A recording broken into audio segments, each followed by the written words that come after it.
நண்பர்களுக்கு வணக்கம்.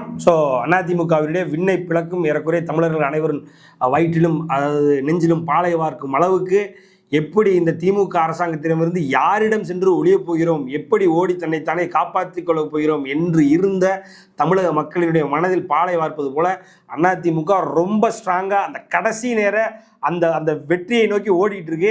அந்த ஒரு மனநிலை மாறும். பொதுவாகவே அந்த ஓட்டர்ஸினுடைய அந்த மனநிலை மாறும். வாக்காளருடைய மனநிலை எப்போ மாறும்னா, அந்த ஒரு நம்பிக்கை கடைசி இந்த 15 நாள் 20 நாள் அந்த ஒரு மாசத்துல சரி ரைட்டு இந்த மனுஷன் நல்ல மனுஷன் தான், இவரையே இந்த தடவை போயிடுவோம், வேற ஆள் கிடையாது, நமக்கு புதுசாக வரவன் பூரா பொம்பளை புரிக்கி கஞ்சா குடியா இருக்கா, அதனால நம்ம இவர்கிட்ட போயிடும் அப்படின்னு சொல்லி ஏறக்குறைய எடப்பாடியார் மேல மக்களினுடைய அந்த கரிசன பார்வை, அந்த எண்ணம் எடப்பாடியாருடைய புயல் வீச தொடங்கிவிட்டு தமிழகத்தில். அதே நேரத்தில் இபிஎஸ் மாடல் என்ற அந்த புது மாடல் திராவிடியன் மாடலுக்கு எதிராக இபிஎஸ் மாடலை மக்கள் நம்ப ஆரம்பித்து விட்டார்கள். எடப்பாடியார் அவர்கள் தொகுத்து வழங்கிய அந்த அறிவிப்புகள் அதிமுகவினுடைய மிக முக்கிய 2026 தேர்தல் வாக்குறுதியின் சாராம்சங்களை கடகடன் படிக்கிறேன், டிஸ்கஸ் பண்ணிடுவோம். 10,000 ரூபா, அதாவது முதல்ல 10,000 ரூபா ஆரம்பிக்கிறார். என்னன்னா, எனக்கு ஓட்டு போடுங்க, ஓட்டு போட்டு என்னை ஜெயிக்க வச்சிங்கன்னா முதல் கையெழுத்து 10,000 ரூபா. எல்லா குடும்ப அட்டைதாரர்களுக்கும் என்னன்னா அக்கௌண்ட்ல 10,000. ஏன் பண்ண போறீங்க, எதுக்கு 10,000 கொடுக்க போறீங்க அப்படின்னு கேட்டா சிம்பிளா சொல்றாரு, இந்த திமுக உங்களை கிட்டத்தட்ட ஒரு மாசத்துக்கு 35,000 செலவெடுத்து வச்சிருச்சு, அட்லீஸ்ட் ஒரு கருணை தொகையை உங்களுக்கு 10,000 கொடுக்குறேன், அப்ப என்ன ஜெயிக்க வைங்க. பொதுவா கட்சிகள் பாஜக உட்பட பல தொகுதிகள், அதே நேரத்தில் இங்க திமுக உட்பட திமுக இடையில 5,000 போட்டு விட்டானே, புதுசா இல்லாத ஒரு சம்மர் பேக்கேஜ்னு போட்டு விட்டு ப்ரீபேமெண்ட்லாம் பண்ணானுங்களே, எப்போ ஜெயிக்கிறதுக்காக காசு கொடுத்து பார்த்துருப்பீங்க, ஆனால் என்னை ஜெயிக்கவங்க நான் காசு கொடுக்குறேன் அப்படின்னு சொல்கிற அந்த தைரியமான யதார்த்தமான தலைவரை பார்த்துருக்கீங்க, அதான் எடப்பாடி. என்னை ஜெயிக்கவங்க திமுக ஆட்சியில் நீங்கள் மாட்டிக்கிட்டு சிக்கிட்டு தவிச்சதுலேருந்து நான் உங்களை மீட்டெடுக்கிறேன், ஒரு 10,000 ரூபா ஒரு கருணை தொகையை நான் உங்களுக்கு போட்டு விடுறேன்னு ஆரம்பிக்கிறாரு. அந்த 10,000 ரூபா வாங்குறதுக்கே கிட்டத்தட்ட 10 லட்சம் பேர் ஓட்டு போட போகிறாங்க, அதில் எந்த மாற்று கருத்தும் இல்லை. அடுத்தது பார்த்தீங்கன்னா குடும்ப அட்டைதாரர்களுக்கு, குறிப்பாக பெண்களுக்கு, பெண் குடும்ப அட்டைதாரர்களுக்கு 2,000 ரூபா, அது 1000 1500 இப்போ 2,000 ரூபா தரேன்டாப்புல. 2,000 ரூபான்றது பெண்களுக்கு 1000 ரூபா எங்கே இருக்குது, திமுக கொடுத்த 1000 ரூபா, அதிமுக கொடுக்க போகிற 2,000 ரூபா எங்கே இருக்குன்னு இப்போ பெண்கள் ஒவ்வொரு யோசிக்கணும். அதுபோக எடப்பாடியார் சொன்னதை செய்பவர். திமுக மாதிரி கிட்டத்தட்ட 2001 வாக்குறுதி கொடுத்து செப்டம்பர் 2023 தான் கொடுக்க ஆரம்பிச்சாங்க. ஆனால் இவர் என்ன சொல்கிறாரு, கொடுத்துட்டு தான் நான் பேசுவேன் அப்படின்னார். 2026 மே மாதத்தில் என்னுடைய ஆட்சி அமைந்த அந்த முதல் நாள்லேருந்து நான் என்ன பண்ணுறேன், கொடுத்துட்டு அந்த முதல் மாதத்துலேருந்தே கொடுத்துட்டு நான் அதுக்கப்புறம் பேசுகிறேன் அப்படின்றப்பல 2,000 ரூபா. ஆண்களுக்கும் இலவச பேருந்து, கிட்டத்தட்ட இதில் பயனாளிகள் என்று பார்க்கும் பொழுது 2 கோடி ஆண்களுக்கு நகரத்தில் இலவச பேருந்துகள்ன்றாரு. எப்படி 25 லட்சம் பெண்களுக்கே பார்த்தீங்கன்னா உங்களுக்கு நாங்கள் ஓசி பஸ் கொடுக்குறோம், ஓசியில் எங்களை வச்சு தான் நீங்கள் வாழ்றீங்க வைக்கிறீங்க அப்படின்னு சொல்லி திமுகவினுடைய முதலமைச்சர்லேருந்து அமைச்சர்லேருந்து எல்லாரும் அசிங்கமாக கேவலமாக பெண்களை பேசும்பொழுது அதிமுகவினுடைய எடப்பாடியார் ஆண்களுக்கும் நகரத்தில் இலவச பேருந்துன்றாரு. அப்போ கிட்டத்தட்ட 2 கோடி பயனாளர்கள். நல்லா யோசிச்சுக்கோங்க, ஒரு அப் அண்ட் டவுன் பஸ்ஸில் ஏறி இறங்கும் பொழுது ஒரு நாளைக்கு மினிமம் இன்னைக்கு 20 30 ரூபா ஆயிருது. அப்போ மாதம் 600 ரூபாயிலேருந்து 1000 ரூபா மிச்சப்படுத்தி கொடுக்குறார். வருஷத்துக்கு 12,000 ரூபா மிச்சம். நீ பஸ்ஸில் ஃப்ரீயாக போயிட்டு வரலாம். நீங்கள் சென்னை, கோவை, திருநெல்வேலி அப்படி இல்லைன்னா நீங்கள் ஏதோ ஒரு நகர பகுதிகளில் இருக்கும் பொழுது கிட்டத்தட்ட 15 நகரங்கள் இருக்குது தமிழ்நாட்டில். அந்த 15 நகரங்களில் 2 கோடி பயனாளர்களுக்கு இது பெருசாக வரப்போகுது. அதே நேரத்தில் சொந்த வீடு, திமுக என்ன பண்ணுச்சு, சொந்த வீட்டுக்கு மானியம் கொடுக்குறேன்னு 1,80,000 2,10,000 30,000 ரூபா வந்து நீ சோலார் பேனல் போடு அப்படின்னு 2,10,000 ரூபா கொடுத்தது. அதையே பார்த்தீங்கன்னா கிட்டத்தட்ட 2 லட்சம் பேருக்கு நாங்கள் கொடுக்க போகிறோம் அப்படின்னு சொல்லி 20,000 பேருக்கு கூட கொடுக்கலாம், அதுதான் உண்மை.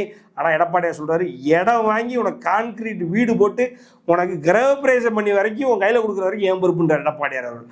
அதே மாதிரி 2 லட்சம் பேருக்கு சொல்லி அவர் 20,000 பேருக்கு பண்ணாலும் கூட அந்த 20,000 பேருக்கு அது ஜாக்பாட். அதனால் அதையும் பார்த்துக்கோங்க. அதே நேரத்தில் 100 நாள் வேலைவாய்ப்பு திட்டத்தை 150 நாளாக மாத்திரன்றாரு. இவர் வந்து மத்திய அரசாங்கத்துக்கு கூட கூட்டணி இருக்கிறதுனால ஈஸியாக பண்ணிடுவார். 100 நாள் வேலைவாய்ப்புன்றது எப்படி, 150 நாள் உங்களுக்கு வருமானம் 50 நாள் கூட வருதுன்றது எப்படி. ஸோ அதனால் மத்திய அரசு ரொம்ப இணக்கமாக இருக்கிறதுனால, மத்திய அரசாங்கத்திலேருந்து இவர் ரொம்ப பெருசாக மதிக்கிறதுனால அவங்களும் இவர் கேட்டதை செஞ்சு கொடுப்பாங்க. இல்லைன்னா இவர் முரண்டு பிடிக்கிறவர், அதனால் செய்வார். அதனால் கண்டிப்பாக செய்து காட்டுவார். அதே மாதிரி பார்த்தீங்கன்னா இருசக்கர வாகனம் அம்மாவினுடைய மிக உன்னதமான திட்டம். அதாவது வேலைக்கு செல்லும் 5 லட்சம் பெண்களுக்கு மேலே கிட்டத்தட்ட ஒரு பைக்குக்கு 25,000 கொடுக்குறேன்றார். நீங்கள் இன்றைக்கெலாம் ஒரு எலக்ட்ரிக் பைக் வந்து 45,000 தான், அதில் 25,000 அரசாங்கமே கொடுத்துருச்சுன்னா வெறும் 20,000 ரூபாய்க்கு பைக் வாங்கலாம். யோசிங்க, பெண்கள், வேலைக்கு செல்லும் பெண்கள், எடப்பாடியாரை பற்றி யோசிங்க. அதே மாதிரி பார்த்தீங்கன்னா சமூக பாதுகாப்பு 1000 1200 ரூபா வாங்கக்கூடிய முதியோர்கள், விதவைகள், ஆதரவற்றோர், மாற்றுத்திறனாளிகளுக்கு கிட்டத்தட்ட பார்த்தீங்கன்னா 1000 1200 வாங்கக்கூடியவங்களுக்கு 2,000 ரூபா கொடுக்க போகிறாரு. அவங்களும் யோசிங்க. கல்விக்கடன் 30 வயதுக்கு உள்ளே இருக்கக்கூடிய அனைவருக்கும் கல்விக்கடன் ரத்துன்னு சொல்லி தான் திமுக உள்ளே வந்தது. ஒரு ஒத்த நயா பைசா ரத்து பண்ணலாம். ஆனால் எடப்பாடி என்ன சொல்கிறாரு, திமுக அப்படி பண்ணுச்சு, ஆனால் நான் அப்படி பண்ண மாட்டேன்னு சொல்லி தான் அந்த வாக்குறுதியை சொல்கிறாரு. அப்போ எவ்வளோ நியாயமாக இருக்கிறான்னு யோசிங்க. விவரம் தெரிஞ்சவர், விஷயம் தெரிஞ்சவர், இவன் அப்படி பண்ணியிருக்கான் திமுகங்கிறேன், எவனுக்கும் அதாவது கல்விக்கடன் வாங்கின எவனுக்கும் ரத்தாகலை. ஆனால் இப்போ நான் ரத்து பண்ணுவேன், திமுக மாதிரி ஏமாற்ற மாட்டேன்றாரு. ஒரு 5 லட்சம் பேருக்கு ரத்து பண்ணால் கூட அது ஒரு மிகப்பெரிய கேஷு, எத்தனையோ குடும்பங்கள் நல்வழிப்படுத்தும். அதனால் வந்து திமுகவை ஒழிங்க, அதிமுகவை பற்றி நினைங்க, அப்படின்னா தான் அவங்க கல்விக்கடன் தள்ளுபடி ஆகும். அதே மாதிரி பட்டா, அனைவருக்கும் இலவச பட்டா. ஒரு இடம் அதில் நீங்கள் ஒரு சின்ன வீடு கட்டி, குடிசை வீடு கட்டி, இல்லை ஓட்டு வீடு கட்டி இருக்கீங்க அப்படின்னா அதுக்கு உங்கள்கிட்ட பட்டா இல்லை அப்படின்னா யாரும் வந்து ஆட்சேபனைக்கு வரவில்லை என்றால் அதுக்கு நான் உங்களுக்கு பட்டா போட்டு தரேன்றார் எடப்பாடியார். அவர் சொந்தமாக அரசாங்க செலவில் பண்ணி தரேன்றாரு. அப்படி இது வரைக்கும் யாரும் பண்ணதில்லை, அவர் தான் பண்ண போகிறார். இலவச ஃப்ரிட்ஜு, அதிமுகவை பொறுத்த வரைக்கும் இலவசங்கள் கொடுக்குறதுல அவங்கள அடிச்சுக்க ஆளே இல்லை.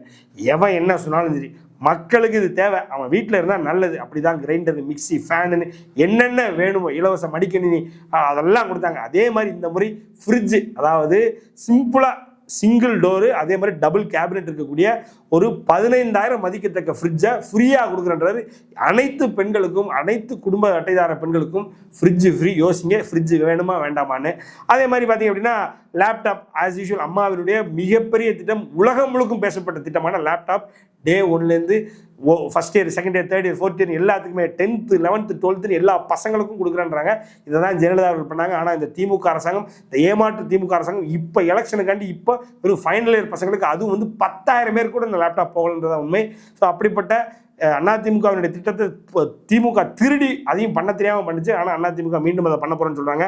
வண்டல் மண் எடுக்க அரசு அனுமதி, அது பொதுவாக அந்த குயவர்களுக்கு வந்து வண்டல் மண் எடுக்கக்கூடாது அப்படின்ற ஒரு தடை இருந்தது. ஆனால் நீங்கள் எடுத்துக்கலாம், அதே நேரத்தில் விவசாயிகள் வந்து பாதிப்பு இல்லாமல் நீங்கள் எடுத்துக்கோங்க அப்படின்னு சொல்லிட்டாரு. இதுதான் அந்த விவசாயத்தனம், அந்த விவசாயியினுடைய மூளை இப்படி தான் செயல்படும். அதே மாதிரி குடிமராமத்து பணி, குடிமராமத்து நாயகன் யார் என்றால் எடப்பாடி அவர்கள் தான். அவர் வந்துட்டார் அப்படின்னா இருக்கக்கூடிய ஏரி குளங்கள் அனைத்தும் தூர்வாரப்படும் என்பது நமக்கு அனைவருக்கும் கிராமங்கள் இருக்கவங்களுக்கு தெரியும், நகரங்கள் நமக்கு தெரியாது. கிராமங்கள் இருக்க ஒவ்வொருத்தருக்கும் அந்த அந்த ஊரில் இருக்கக்கூடிய அந்த அந்த என்ன சொல்றது, அந்த ஏரியோ குளமோ அந்த குட்டையோ எதுவாக இருந்தாலும் நல்லா இருந்தால் எப்படி அதை ஆக்சஸ் பண்ணுவாங்கன்னு அவங்களுக்கு தெரியும். அதை நல்லாக்கி கொடுப்பார் எடப்பாடியார். அதுதான் அவர் வந்து அந்த விவசாயத்தனம், அந்த விவசாயி. அதே மாதிரி ஆண்டுதோறும் 2 லட்சம் பயனாளர்களுக்கு இலவச கறவை மாடு, ஆடுகள் வழங்கப்படும். இதெல்லாம் திமுக யோசிக்க கூட செய்யாது. அது ஏன், என்ன, எதுக்கு, அதனுடைய நன்மை தீமை என்ன. ஆனால் ஒரு விவசாயிக்கு தான் தெரியும். ஒரு விவசாயி குடும்பத்தின் பிறந்த விவசாயியின் மகனாக, விவசாயியாக எடப்பாடியார் என்ன சொல்றாரு, 2 லட்சம் பேருக்கு இலவச கறவை மாடு, ஆடுகள்னு சொல்றாரு. அதுவும் கொடுப்பாரு. அதே மாதிரி பார்த்தீங்க அப்படின்னா காவிரியில் கழிவுநீர் கலப்பது வந்து ரொம்ப நாளாக கிட்டத்தட்ட கலைஞர் ஆட்சியிலிருந்து அதை சொல்லிக்கிட்டே இருக்கும். ஆனால் அவங்க தான் கலப்பாங்க. திமுக காரன் வந்து எதையாவது வந்து குடிக்கிறது, டாஸ்மாக் ஏதாவது இது ஃபேக்ட்ரி அது இதுன்னு திறந்து இருக்கக்கூடிய கழிவுகள் எல்லாம் வந்து அந்த காவிரியில் கலக்கிறதே அவங்களுக்கு வேலையாக போச்சு. இவர் வந்து தண்ணி நல்லா இருக்கணும், மக்கள் நல்லா இருக்கணும், மக்கள் நல்ல தண்ணி குடிக்கணும், சாப்பிடணும்னு நினைக்கிறவர் எடப்பாடியார். அதனால் வந்து அதாவது நடந்தாய் வாழி காவிரி திட்டம், காவிரி எங்கெங்கெல்லாம் நடந்து செல்கிறதோ நடந்தாய் வாழி, நீ நடக்கக்கூடிய இடங்களிலெல்லாம் நீ வாழ்க வாழ்க என்பது போன்ற அந்த திட்டத்தின் பெயர் நடந்தாய் வாழி காவிரி திட்டம். அதனால் காவிரி கங்கை இன்னொரு கங்கையாக மாறப்போகிறது என்பதில் இந்த மாற்று கருத்தும் இல்லை. புதுப்பொலிவுடன் மீண்டும் 5000க்கும் மேற்பட்ட அம்மா உணவுகள். யோசிச்சு பாருங்க, அம்மா உணவகத்தை சாப்பிட்டு எவ்வளோ நாளாவது நம்ம. அதிமுக ஆட்சி வந்தால் மீண்டும் அம்மா உணவகம் செல்லும் இடங்கள் எல்லாம், காணும் இடங்கள்லாம் அம்மா உணவகங்கள் இருக்கும். அந்த நேரத்தில் குறிப்பாக ஹாஸ்பிட்டல்ஸை டார்கெட் பண்ணி நான் கட்டித்தரேன் அப்படின்றாரு. ஸோ அம்மா உணவகத்தில் சாப்பிட்ட ஒவ்வொருத்தரும் யோசிச்சு பாருங்க, மீண்டும் அம்மா உணவகம் வரப்போது யோசிங்க. தமிழ் மொழி ஆட்சி மொழியாக்குவோம், தமிழ் மொழியை கோர்ட்டில் வழக்காடு மொழியாக மாற்றுவோம் அப்படின்றாரு. தமிழர் ஆட்டோமேட்டிக்காக நினைப்பார், இவர் தான் வந்து தமிழ் கடவுள் இருக்கக்கூடிய, தமிழ் கடவுளாகிய முருகன் இருக்கக்கூடிய தமிழ் திருநாளான தைப்பூசத்தை வந்து தமிழரினுடைய பண்டிகையாக, அதாவது கவர்மெண்ட் ஹாலிடேஸ்குள்ளே கொண்டு போன ஒரே மனிதர். ஏன்னா இவங்க வந்து ஆந்திராக்காரங்களுக்கு தமிழை பற்றி என்ன இருக்குது? திமுக காரன் பூரா ஆந்திராக்காரன், இருக்கக்கூடிய அமைச்சர்கள் 1/2% மேலே ஆந்திராக்காரங்க. திமுகவினுடைய தலைமை ஆந்திராவிலிருந்து வந்தவர். அதனால அவருக்கு வந்து தமிழர்கள் மேலே ஒரு பெரிய நம்பிக்கை இருக்காது, ஆசை இருக்காது, பற்று இருக்காது. ஆனால் இந்த ஐயா தமிழர் எடப்பாடியார் அவர்கள் வந்து தைப்பூசத்தில் தமிழ் கடவுள் முருகனான தைப்பூசத்தை எப்படி வந்து கவர்மெண்ட் ஹாலிடேக்குள்ளே கொண்டு போகிறார், அதே மாதிரி தமிழ் மொழியை கோர்ட்டில் வந்து வழக்காடு மொழியாக மாற்றுவேன். அதே நேரத்தில் தமிழ் மொழி இங்கே, அதாவது ரொம்ப தெளிவாக உயர்நீதிமன்றத்தில் மதுரையிலும் சென்னையிலும் வழக்காடு மொழியாக ஆக்கும். அதே மாதிரி தமிழ் மொழி ஆட்சி மொழியாகும் என்றும் பேசியிருக்கிறார். அதையும் செய்ய போகிறேன்றாரு.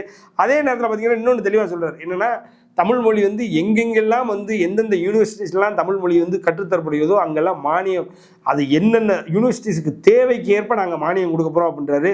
அதே நேரத்தில் இளைஞர்களுக்கு படித்து முடித்து வேலை தேடிக்கொண்டிருக்காமல் தொழில் செய்ய போகிற என்ற இளைஞர்களுக்கு 25 லட்சம் வரை கடன் கொடுக்கப்படும் என்று கூறியிருக்கிறார். அதே மாதிரி பத்திரிகையாளர்களுக்கு வீடு கட்டுறதுக்காக 10 லட்சம் கொடுக்க போறேன்றாரு. அதே நேரத்தில் இலங்கை தமிழர்களுக்கு, அதே மாதிரி தமிழர், அதனால தான் சொல்லுவாங்க, இலங்கை தமிழர்களுக்கு தேவை, அவர்கள் விரும்புகிறார் என்றால் இரட்டை குடிமுறை வாங்கி தருகிறேன் என்றார்.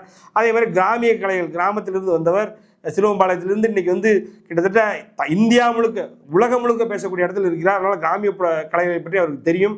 ஸோ அனைத்து கிராமிய கலைகளாகிய சலங்கையாட்டம், வள்ளி கும்மி, பறையாட்டம், பம்பையாட்டம், கரகாட்டம் என அனைத்தையும் வந்து அரசு சார்பில் ஆவணப்படுத்துவேன் என்கிறார் எடப்பாடியார் அவர்கள். இப்படி சொல்லிக்கிட்டே போகலாங்க. அதாவது அரசு விலங்குகள் குறிப்பாக பார்த்தீங்க அப்படின்னா விலங்குகள் காப்பகம் வந்து அரசு சார்பாக கட்டித்தரப்படும். நாய்களுக்கு தெருநாய்களுக்கு வந்து பார்த்தீங்க அப்படின்னா அதாவது கருத்தடை சிகிச்சை செய்து தரப்படும். இப்படி சொல்லிக்கிட்டே போகலாம். இது அனைத்தும் வந்து நடக்கணும். தமிழ்நாட்டில் வந்து மீண்டும் ஒரு நல்லாட்சி அமைய வேண்டும் என்றால் எடப்பாடியார் வந்தால்தான், நம்மில் ஒருவர், நம்மால் ஒருவர் வந்தால் மட்டுமே அப்பா வச்சு தாத்தா வச்சு மகன் அடுத்து பேரன் அடுத்து கொள்ளு பேரன் வரைக்கும் அவனை தான் வளர்த்து விட்டு நீங்கள் ஜெயிக்க வைக்க போறீங்களா? கஷ்டப்பட்டு மேலே ஏறி இன்னைக்கு வந்து கட்சியில் எவன் தேவையில்லையே அவனை தூக்கி வெளியில் போட்டு நான் கட்சியை நடத்துகிறேன், அம்மா எப்படி நடத்துனாங்களோ அது 90% கட்சியை என் கண்ட்ரோலில் கொண்டு வந்து நான் நடத்துகிறேன் அப்படின்னு சொல்லி இன்னைக்கு தன்னுடைய முயற்சியால் தன்னுடைய வெற்றியால் கூட்டணி கட்சியினுடைய பலத்தினால் இன்னைக்கு வந்து நிற்கிறார். அவரை வளர்த்து விடுவோம், அவரை வாழ வைப்போம், நம்மளை வாழ வைப்பார். நன்றி, வணக்கம்.